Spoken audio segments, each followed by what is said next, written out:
2015년 12월 28일 이루어진 일본군 위안부 피해자 문제에 대한 한일 합의입니다. 이거 우리 그때 다 알고 있었잖아요. 다 알고 있었죠. 추정했죠. 추정이죠. 합리적 추정. 그러니까 합리적 추정이 드디어 이제 사실로 밝혀지는 거죠. 맞아요. 이게 9월 9일 네. 천안문 전승절 기념 행사에서부터 시작이 되는 거 아니에요. 아, 그 얘기부터 하는 매체가 좀 별로 없는데요. 그러면 네. 전승절 기념 행사 올라가니까 네. 오바마가 부르죠. 그렇죠. 미국은 굉장히 불편했죠. 예, 네. 당신들 중국 쪽으로 갈 거냐? 그리고 일본하고 계속 싸우고 있을 거냐? 그래갖고 10월 말에 아베와 박근혜와 오바마가 미국에서 한미일이 만나죠. 한미일이 예. 만나고 네. 거기서 이제 야단을 치죠. 둘이 친하게 지내라. 네. 그러니까 11월에 한일이 한 번 더 만나고 그렇죠. 예. 12월 28일 드디어 가장 껄끄러웠던 위안부 문제에 대한 합의를 합니다. 그게 시작이죠. 네. 그게 시작이고 모든 말하자면 국제의 문제와 관련된 특히나 이제 안보와 관련된 것까지 맞물려서 그때부터 시작이 됩니다.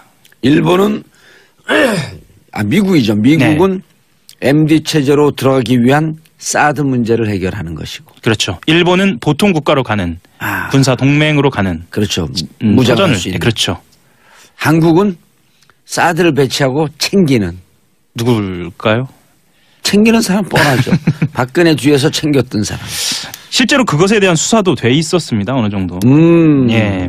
이면합의 간단하게 짚어보고 그쪽으로 좀 넘어가려고 하는데요. 우리가 아빠 뉴스에서 하지만. 예. 그래도 간단하게 정리를 간단하게 했습니다. 이면합의 내용을 좀 들여다볼까요? 한국정신대문제대책협의회 정대협이 단체를 포함해서 시민단체들이 불만을 제기할 경우에 한국 정부가 설득하기로 했다라는 내용이 첫 번째 이면 합의 내용이고요. 주한 일본 대사관 앞 평화소녀상 이것에 대해서 한국 측이 적절히 해결되도록 노력한다라고 얘기한 것이 또 하나의 이면 합의였고요. 그 다음 게 저는 좀 굉장히 화가 많이 났는데요. 일본이 성노예라는 표현을 쓰지 말 것을 요구하는 것에 대해서 우리 정부가 공식 명칭은 일본군 위안부 피해자일 뿐 이렇게 확인을 해주는 것도 있고요. 그리고 가장 논란이 됐던 겁니다. 이 불가역적 해결이라는 합의 문구는 일본이 사죄를 되돌리지 못하려고 하기 위해서 먼저 우리가 거론을 한 거예요. 그러니까 불가역적 사죄를 이야기하려고 그랬는데 일본이 실제 합의 과정에서 해결의 불가역성, 그러니까 사죄가 아니라 해결의 불가역성을 꺼냈고 우리가 그걸 받아들인 겁니다. 그래서 실제로 이 합의 과정에서 뭔가 다급하고 정상적이지 못하고 이런 것들이 그대로 이면 합의에 있었다라는 게 지금 드러나는 거죠. 예. 이때 미국한테 야단 맞으면서 합의하고 사드는 이미 이때 결정이 됐던 거예요. 그렇다고 볼 수가 있죠. 그리고 1월에 수소폭탄 실험, 그렇죠. 2월에 미사일 발사 실험 이게 울고 싶은데 뺨 때려준 거죠.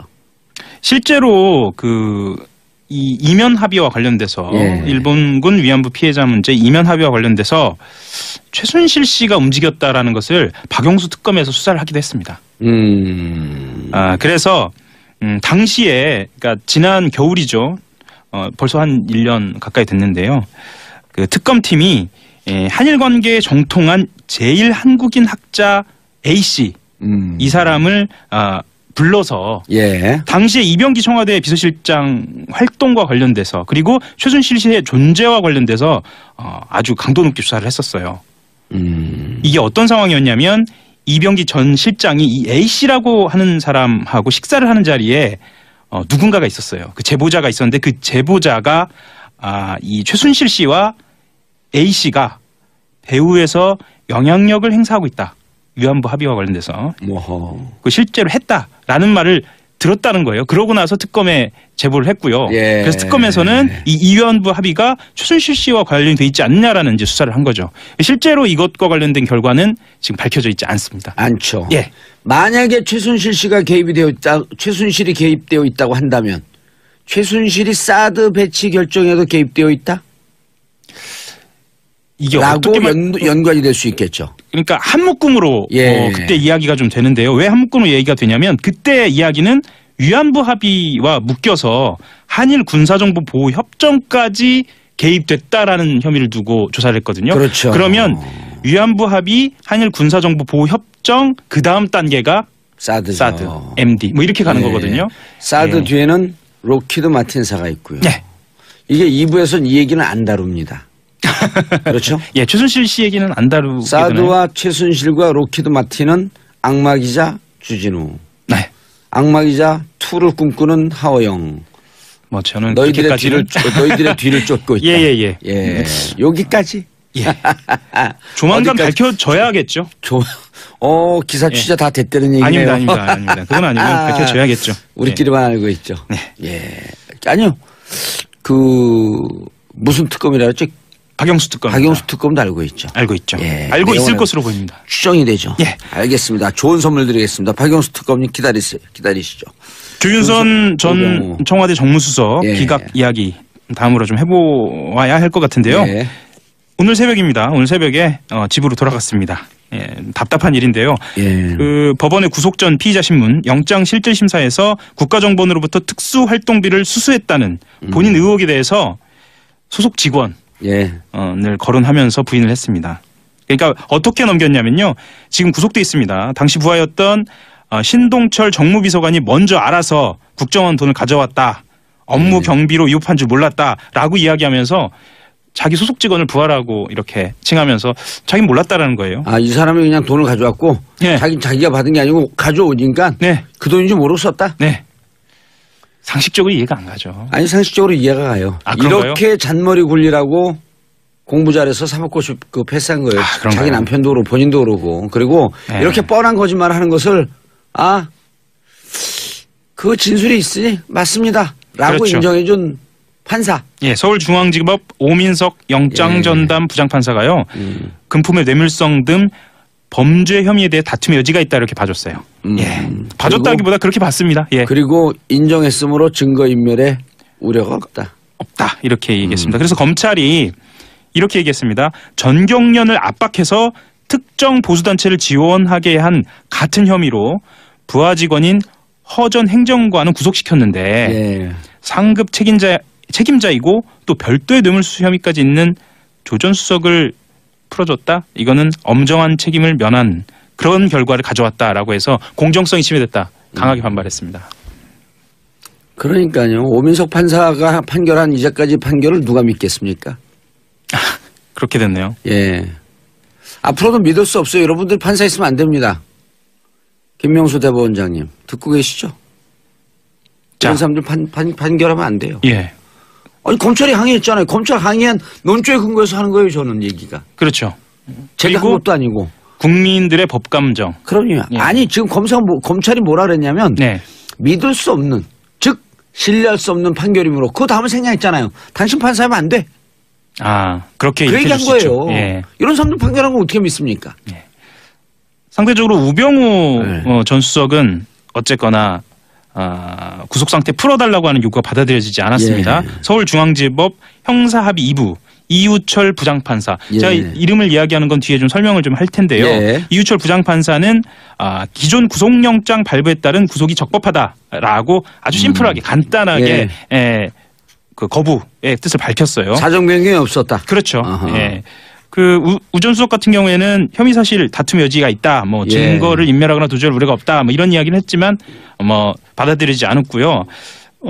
좀 주목할 만한 부분이 있는데요. 원래는 신광열 수석 부장판사 이름 좀 많이 들어보셨을 텐데요. 김관지, 임관빈 다 풀어줬죠. 정책실장 김관빈 전 안보실장을 풀어줬던. 이번 구속적부심 같은 경우에는 그 심판사가 맡아야 하지만 신수석 부정이 우 전 수석이랑 고향이 같아요. 경북봉화. 그리고 동기. 서울대 법대 사법연수원 동기예요. 그래서 학교는 하나 좀 선배거려? 동기라고 합니다. 학번도 동기예요? 그래서 여기도 소년급제네. 소년급제죠. 그런데 우병우 수석이 조금 더 나이가 어려서. 그렇죠. 호적상으로 적대는 거 아니에요? 이건 그렇다는 겁니다. 그래서 어쨌든 사건 재배당 요청 해석이 받아들여졌고요. 그래서 구속이 유지가 된 거 아니냐라는 분석도 나옵니다. 자, 이유철 부장판사가 이러이러함으로 기각한다. 그다음 생략된 말이 있잖아요. 그 전에 사정 변경이 없는데 구속적 부심에서 풀어준 신광열 형사수석 부장판사 잘못된 판결입니다. 이렇게 얘기한 거예요.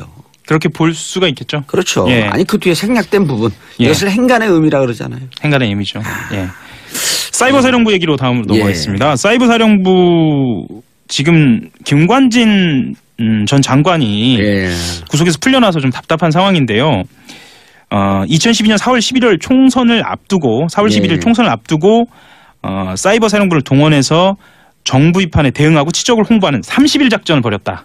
이런 문건이 나왔어요. 아, 추가 증거가 나온 거네요. 추가 증거입니다. 어허. 예, 아주 구체적입니다. 추가 증거면 이게 다시 한번 구속영장을 청구할 수 있는 가능성은 있죠. 있다. 예, 이거 얼마나 구체적이냐면요. 한 달 남겨놓고 주 단위로, 일 단위로 작전 계획을 세워요. 작전 계획을 세우고 예를 들면은요, 1단계에서는 아니 그럼 총선이 공비예요? 그러니까요. 공비 잡는 작전이에요 이게? 주간 단위로 성과형 임무 수행을 했다라는 얘기도 합니다. 그래서 2주 전에는 중도 오염 차단 이런 얘기를 해요. 중도 세력인데 좌쪽으로 기울고 있는 중도 오염 차단. 네. 그리고 바로 전주에는 우익 결집 보호 주간이다. 뭐 이런 얘기도 합니다. 아우 참 이런 사람도 이거 풀어준 신강렬 부장판사 뭐 하는 사람이에요 진짜. 그래서 군 사이버 사령부의 심리전이 사실은 당시 여당의 총선 승리를 위한 선거운동이 아니었느냐 이렇게 볼 수 있게 된 거죠. 예, 이때는 한나라당이었죠? 예, 한나라당이었죠. 예. 새누리당. 아니 새누리당은 그 대선 이후에 바뀌었어요. 대선 이후에 바뀌었습니다. 예. 그때 이야기를 조금 더 해보면요. 예를 들면 이런 내용도 있습니다. 한 명의 간첩이 100명의 종북 세력과 1만 명의 좌파를 만든다. 뭐 이런 얘기도 있고요. 현재 추정되는 1만 명의 종북 세력 뭐 이런 이야기도 나옵니다. 예, 그래서 저는 이걸 보면서 이렇게 느꼈는데 그럼 왜 잡지 못했냐? 왜 잡지 않고 있었느냐? 그 종북 세력이라고 하는 프레임 자체가 페이크 프레임이라는 그렇죠. 거죠. 예, 예. 가짜 프레임이었던 거죠. 그렇게 말이 되지 않은 프레임을 쳐놓고 광범위한 정치 개입을 한 거죠. 본인들이 그런 식으로 정당화를 한 거죠. 이게 어디서 나온 증거인가요?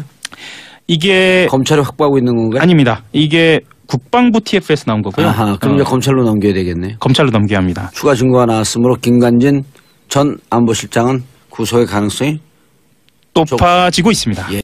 2015년 12월 28일 이루어진 일본군 위안부 피해자 문제에 대한 한일 합의입니다. 이거 우리 그때 다 알고 있었잖아요. 다 알고 있었죠. 추정했죠. 추정이죠. 합리적 추정. 그러니까 합리적 추정이 드디어 이제 사실로 밝혀지는 거죠. 맞아요. 이게 9월 9일 네. 천안문 전승절 기념 행사에서부터 시작이 되는 거 아니에요. 그 얘기부터 하는 매체가 좀 별로 없는데요. 그럼요. 네. 전승절 기념 행사 올라가니까 네. 오바마가 부르죠. 그렇죠. 미국은 굉장히 불편했죠. 예. 당신들 중국 쪽으로 갈 거냐? 그리고 일본하고 계속 싸우고 있을 거냐? 그래갖고 10월 말에 아베와 박근혜와 오바마가 미국에서 한미일이 만나죠. 한미일이 예. 만나고 네. 거기서 이제 야단을 치죠. 둘이 친하게 지내라. 네. 그러니까 11월에 실제로 그것에 대한 수사도 돼 있었습니다. 어느 정도. 예. 이면 합의 간단하게 짚어보고 그쪽으로 좀 넘어가려고 하는데요. 우리가 아빠 뉴스에서 하지만 예. 그래도 간단하게 정리를 간단하게 해 했습니다. 주시고요. 이면 합의 내용을 좀 들여다볼까요? 한국정신대문제대책협의회 정대협이 단체를 포함해서 시민단체들이 불만을 제기할 경우에 한국 정부가 설득하기로 했다라는 내용이 첫 번째 이면 합의 내용이고요. 주한 일본 대사관 앞 평화소녀상 이것에 대해서 한국 측이 적절히 해결되도록 노력한다라고 얘기한 것이 또 하나의 이면 합의였고요. 그 다음 게 저는 좀 굉장히 화가 많이 났는데요. 일본이 성노예라는 표현을 쓰지 말 것을 요구하는 것에 대해서 딱 맞으면서 네. 합의하고 사드는 이미 이때 결정이 됐던 거예요. 그렇다고 볼 수가 있죠. 그리고 그 1월에 수소폭탄 실험, 그렇죠. 2월에 미사일 발사 실험 이게 울고 싶은데 뺨 때려준 거죠. 실제로 이 이면 합의와 관련돼서 일본군 위안부 피해자 문제 이면 합의와 관련돼서 최순실 씨가 움직였다라는 것을 박영수 특검에서 수사를 하기도 했습니다. 그래서 당시에 그러니까 지난 겨울이죠. 벌써 한 1년 가까이 됐는데요. 그 특검팀이 한일 관계에 정통한 제1 한국인 학자 A 씨 이 사람을 한일이 한 번 더 만나고 그렇죠. 12월 28일 드디어 가장 껄끄러웠던 위안부 문제에 대한 합의를 합니다. 그게 시작이죠. 네. 그게 시작이고 모든 말하자면 국제의 문제와 관련된 특히나 이제 안보와 관련된 것까지 맞물려서 그때부터 시작이 됩니다. 일본은 미국이죠. 미국은 MD 체제로 들어가기 위한 사드 문제를 해결하는 것이고. 그렇죠. 일본은 보통 국가로 가는 군사 동맹으로 가는. 그렇죠. 무장할 수 있는. 그렇죠. 한국은 사드를 배치하고 챙기는. 누굴까요? 챙기는 사람 뻔하죠. 박근혜 뒤에서 챙겼던 사람. 우리 정부가 공식 명칭은 일본군 위안부 피해자일 뿐 이렇게 확인해 주는 것도 있고요. 그리고 가장 논란이 됐던 겁니다. 이 불가역적 해결이라는 합의 문구는 일본이 사죄를 되돌리지 못하려고 하기 위해서 먼저 우리가 거론을 한 거예요. 그러니까 불가역적 사죄를 이야기하려고 그랬는데 일본이 실제 합의 이 과정에서 해결의 불가역성, 그러니까 사죄가 아니라 해결의 불가역성을 꺼냈고 우리가 그걸 받아들인 겁니다. 그래서 실제로 이 합의 과정에서 뭔가 다급하고 정상적이지 못하고 이런 것들이 그대로 이면 합의에 있었다라는 게 지금 드러난 거죠. 예. 이때 미국한테